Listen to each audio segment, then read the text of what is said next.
میں آپ کو اپنی آدھی انڈیپینڈنس والی باقی کی اسٹوری نہیں سنانے جا رہی۔ میرا نام ازکا ہے اور میں ڈیکور کر رہی ہوں اپنے ہاسٹل کا روم۔ اس بات کو میں بھی مانتی ہوں کہ کل میں نے جو آپ کو اسٹوری سنائی تھی وہ واقعی میں بورنگ تھی، بٹ انفارچونیٹلی اس کا پارٹ 2 میں نہیں بتا سکتی، کیونکہ اگر یہ ویڈیو میرے گھر والوں تک پہنچ گئی تو وہ لوگ مجھے جوتے ماریں گے، کیونکہ ہاسٹل میں آنے کے بعد جو ڈیسیژنس میں نے لیے وہ لینے کا کوئی سوچ بھی نہیں سکتا۔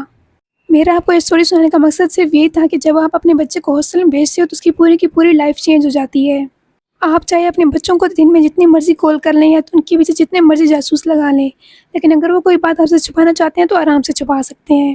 میرے خیال میں ہاسٹلز میں رہنے والے لوگ کہیں نہ کہیں اکیلے رہنا سیکھ ہی لیتے ہیں، اسی لیے آپ لوگ اپنے بچوں کو اچھی مورل ویلیوز دیں، ان کو اچھے اور برے کا فرق سکھائیں، وہ بھی پیار سے۔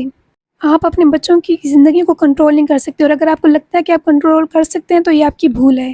آج کل کے ماں باپ یہ تو چاہتے ہیں کہ ان کے بچے اچھا پیسہ کمائیں، اچھا کریئر بنائیں، لیکن انفارچونیٹلی وہ ان کو ان کے بیسک ڈیسیژنس تک لینے نہیں دیتے۔ میں نے اپنی زندگی میں جو چیز نوٹس کی ہے وہ یہ ہے کہ جب بھی ماں باپ اپنے بچوں کو پریشرائز کر کے کوئی بھی بات منوانا چاہتے ہیں تو اس کے صرف 2 ہی رزلٹ نکلتے ہیں۔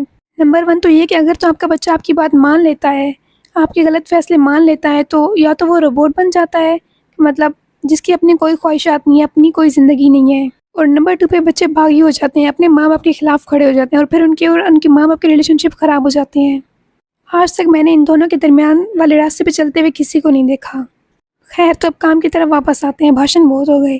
تو میں یہ کہنا چاہتی ہوں کہ میں اس روم کو ڈیکور کر کے لٹرلی بور ہو چکی ہوں۔ آج جو ساری چیزیں میں نے بنائی اس کے بھی علاوہ میں صرف ایک ہی چیز بناؤں گی، اور وہ ہے سیلنگ ہینگنگ، بس وہی رہتی ہے۔ اس کے علاوہ میں اس کمرے میں مزید کوئی کام نہیں کرنے والی۔ اب یہ جیسا ہے بس مجھے قبول ہے اسی حالت میں۔ دوسری بات جو میں کرنا چاہتی ہوں وہ یہ ہے کہ میری بہن نے مجھے مشورہ دیا کہ میں گیو اوے کروں، کیونکہ میرے اکاؤنٹ پہ اور ویڈیوز پہ کوئی خاص ویوز نہیں آ رہے، نہ ہی میرے کوئی خاص فالوورز ہیں۔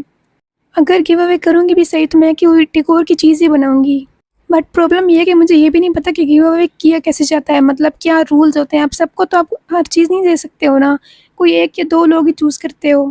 اور حیرت کی بات تو یہ ہے کہ میں نے آج تک کبھی کسی کو گیو اوے کرتے دیکھا ہی نہیں ہے، نہ کسی کی ویڈیو میرے سامنے آئی ہے۔ تو گیو اوے والا کام میں آپ لوگوں میں چھوڑ دوں گا۔ آپ لوگ مجھے بتائیں کہ آپ لوگ کیا چاہتے ہیں کہ میں کیا بناؤں اور اس کو گیو اوے کروں، اور گیو اوے کرنے کے رولز کیا ہونے چاہیے۔